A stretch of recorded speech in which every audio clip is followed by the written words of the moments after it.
Hi friends, അന്താരാഷ്ട്ര തലത്തിൽ ഈ വെൽത്ത് മാനേജ്മെൻറ്റ്, അതുപോലെ ഇൻവെസ്റ്റ്മെൻറ്റ് ബാങ്കിങ്, മറ്റ് അസറ്റ് മാനേജ്മെൻറ്റ്, ബ്രോക്കറേജ്, അഡ്വൈസറി തുടങ്ങിയ ഫൈനാൻഷ്യൽ സെക്ടറിലുള്ള പല മേഖലകളിലും പ്രവർത്തിക്കുന്ന പല ഗ്ലോബൽ ഫേമുകളും ഇന്ത്യൻ സ്റ്റോക്ക് മാർക്കറ്റിൻ്റെ അതിൻ്റെ വളർച്ചയെക്കുറിച്ച് വളരെയധികം പോസിറ്റീവായിട്ടുള്ള ഒരു ബുള്ളിഷ് സമീപനം വെച്ച് പുലർത്തുന്നവരാണ്. അത്തരത്തിൽ പല പേരുകളും നമുക്ക് സുപരിചിതമാണ്. ഒന്ന് മോർഗൻ സ്റ്റാൻലി, ഗോൾഡ്മാൻ സാക്സ്, Credit Suisse, HSBC, JP Morgan, അങ്ങനെ തുടങ്ങി ഇത്തരത്തിൽ ധാരാളം ഗ്ലോബൽ കമ്പനികളെ നമുക്ക് കാണാൻ കഴിയും. കൂട്ടത്തിൽ പ്രമുഖമായ മറ്റൊരു പേരാണ് ജെഫ്രീസ് എന്ന് പറയുന്നത്. ഇങ്ങനെയുള്ള ബ്രോക്കറേജ് ഹൗസുകൾ അവരുടെ ക്ലയൻറ്റിന് കൃത്യമായ ഒരു ഇൻവെസ്റ്റ്മെൻറ്റ് ഡയറക്ഷൻ നൽകുന്നതിൻ്റെ ഭാഗമായിട്ട് ഇടയ്ക്കിടെ ലോങ് ടേം സ്റ്റോക്ക് സജഷൻസ് നൽകാറുണ്ട്. അപ്പോൾ കഴിഞ്ഞ ദിവസം ഈ ജെഫ്രീസ് എന്ന് പറയുന്ന ഈ ഒരു ബ്രോക്കറേജ് ഹൗസ് അവരുടെ അടുത്ത 5 വർഷത്തേക്കുള്ള 11 സ്റ്റോക്കുകളുടെ ഒരു ലിസ്റ്റ് പുറത്തുവിടുകയുണ്ടായി. അപ്പോൾ ഇന്ത്യയിലുള്ള വളരെയധികം അവർ ബുള്ളിഷ് ആയിട്ടുള്ള 11 സ്റ്റോക്കുകളാണിത്. ആ 11 സ്റ്റോക്കുകളും നല്ല സ്റ്റോക്കുകളാണ്. പൊതുവേ നമ്മൾ മാർക്കറ്റിൽ വളരെ ബുള്ളിഷായിട്ട് കാണുന്ന സ്റ്റോക്കുകളാണ് അവയൊക്കെ തന്നെ. ആ സ്റ്റോക്കുകളെ കുറിച്ചാണ് ഇവിടെ ഞാൻ ഈ വീഡിയോയിൽ നിങ്ങളുമായിട്ട് സംസാരിക്കുന്നത്.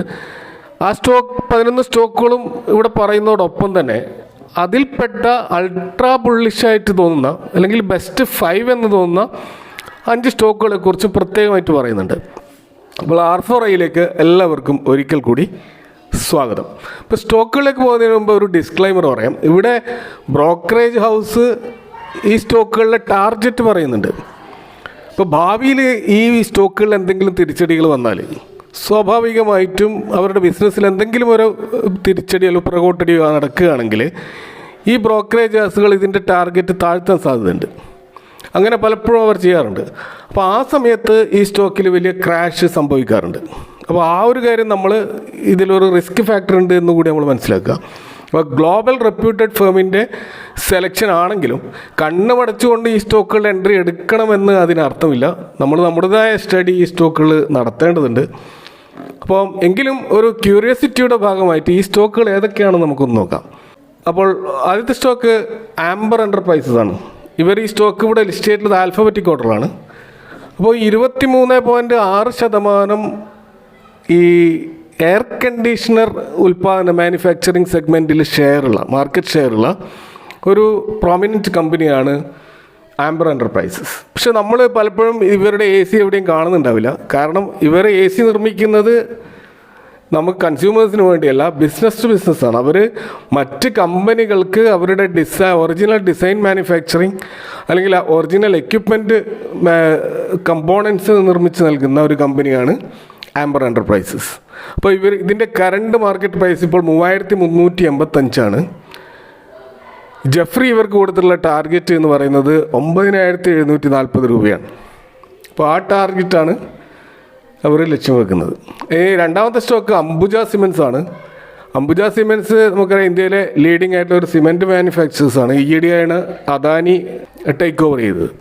അപ്പോൾ ഇവർ 80ഓളം രാജ്യങ്ങളിൽ പ്രസൻസ് ഉള്ള ഒരു സിമെൻറ്റ് കമ്പനിയാണ് അംബുജ സിമെൻറ്റ്സ്. ഇതിൻ്റെ കറണ്ട് മാർക്കറ്റ് പ്രൈസ് 586. ജെഫ്രി കൊടുത്തിട്ടുള്ള ടാർഗറ്റ് എന്ന് പറഞ്ഞാൽ 1250. ഇനി അടുത്ത മൂന്നാമത്തെ സ്റ്റോക്ക് SBI ആണ്, സ്റ്റേറ്റ് ബാങ്ക് ഓഫ് ഇന്ത്യ. ഇന്ത്യയിലെ ലാർജസ്റ്റ് PSU ബാങ്കാണിത്, ഏറ്റവും അധികം ബ്രാഞ്ചുകളുള്ള ബാങ്ക്. ഈ ബാങ്കിൻ്റെ കറണ്ട് മാർക്കറ്റ് പ്രൈസ് 742 രൂപയാണ്.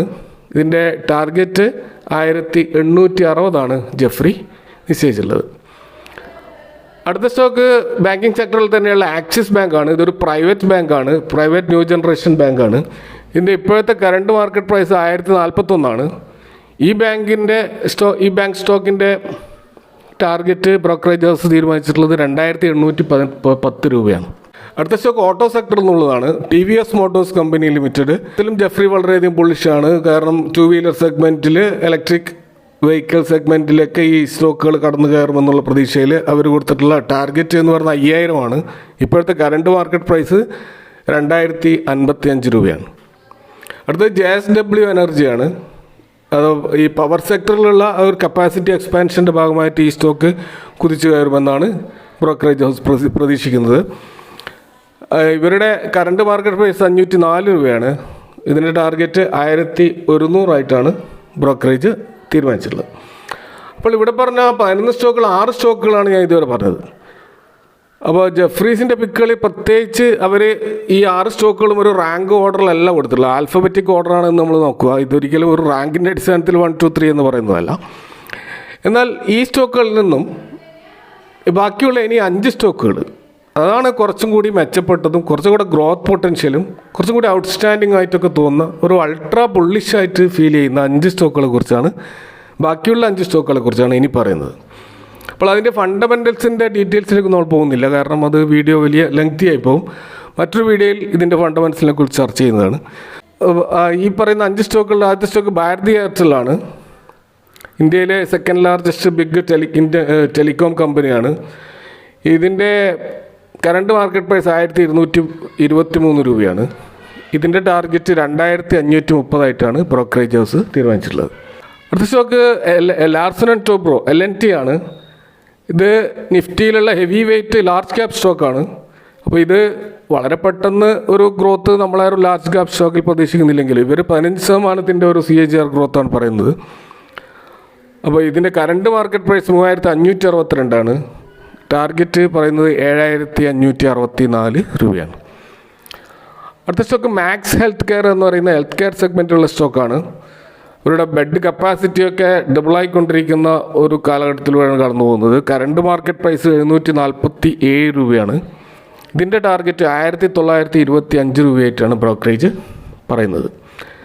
അടുത്ത സ്റ്റോക്ക് മാക്രോടെക് ഡെവലപ്പേഴ്സ് എന്ന് പറയുന്ന റിയൽ എസ്റ്റേറ്റ് മേഖലയിൽ പ്രവർത്തിക്കുന്ന ഒരു ലാൻഡ് ഡെവലപ്പേഴ്സാണ്. അയോധ്യ ക്ഷേത്ര നിർമ്മാണവുമായി ബന്ധപ്പെട്ട് അവിടെയുള്ള ഹൗസിംഗ് കോംപ്ലക്സുകളുടെ നിർമ്മാണവുമായി ബന്ധപ്പെട്ട് ഈ സ്റ്റോക്ക് നമ്മൾ കേട്ടിട്ടുണ്ട്. ഈ സ്റ്റോക്കിൻ്റെ കറണ്ട് മാർക്കറ്റ് പ്രൈസ് 1124 രൂപയാണ്. ടാർഗറ്റ് 3000 ആണ് ജെഫ്രി പറയുന്നത്. ഇനി ഏറ്റവും അവസാനമായിട്ട് ഇവിടെ പറയുന്നത് സൊമാറ്റോ എന്ന് പറയുന്ന സ്റ്റോക്കാണ്. നമുക്കെല്ലാം സുപരിചിതമായ സ്റ്റോക്കാണ്. ഇനിയും എത്രയോ ഗ്രോത്ത് പൊട്ടൻഷ്യൽ റൂറൽ മേഖലകളിലൊക്കെ ഇറങ്ങിപ്പോകാൻ സാധ്യതയുള്ള ഒരു സ്റ്റോക്ക് എന്നുള്ള നിലക്ക് ഈ സ്റ്റോക്കിലും 400 രൂപയുടെ ഒരു ടാർഗറ്റാണ് ജെഫ്രി നിശ്ചയിച്ചിട്ടുള്ളത്. കറണ്ട് മാർക്കറ്റ് പ്രൈസ് 169 ആണ്. ഓക്കെ, അപ്പോൾ ഇവിടെ പറഞ്ഞ മൊത്തത്തിലുള്ള ഈ 11 സ്റ്റോക്കുകളും നല്ല സ്റ്റോക്കുകളൊക്കെ തന്നെയാണ്. അതിൽ കുറച്ചും കൂടി നല്ല 5 സ്റ്റോക്കുകളെ കുറിച്ചാണ് ലാസ്റ്റ് പറഞ്ഞ 5 സ്റ്റോക്കുകൾ. ഇപ്പോൾ ഈ ഓരോ ഡിപ്പിലും നമുക്ക് അക്യുമുലേറ്റ് ചെയ്യാവുന്ന സ്റ്റോക്കുകൾ തന്നെയാണ് ഇതൊക്കെ തന്നെ. എങ്കിലും do your own study and select your own picks, അതാണ് ഏറ്റവും നല്ലത്. അല്ലാതെ ഒരു സ്റ്റോക്ക് സജഷൻ്റെ ഭാഗമായിട്ട് സ്റ്റോക്കുകൾ സെലക്ട് ചെയ്യുന്നതിന് പകരം നമ്മുടേതായ സ്റ്റഡിയിൽ നമുക്ക് 100% അവരുടെ ബിസിനസ് കൺവിൻസ് ആയിക്കൊണ്ട് അതിലൊരു 100% കൺവിക്ഷൻ നേടിക്കൊണ്ട് മാത്രം സ്റ്റോക്കിൽ ഇൻവെസ്റ്റ് ചെയ്യുക. അങ്ങനെ ആകുമ്പോൾ ഏതെങ്കിലും വിധത്തിലുള്ള നെഗറ്റീവ് ന്യൂസ് വരുമ്പോൾ നമ്മൾ പാനിക്കായിട്ട് അത് സെല്ല് ചെയ്യുകയില്ല. അങ്ങനെ ഒരു പോസിറ്റീവ് ഗുണം അതിലുണ്ട്. അതുകൊണ്ട് do your own study. Thank you for watching. See you next time another video.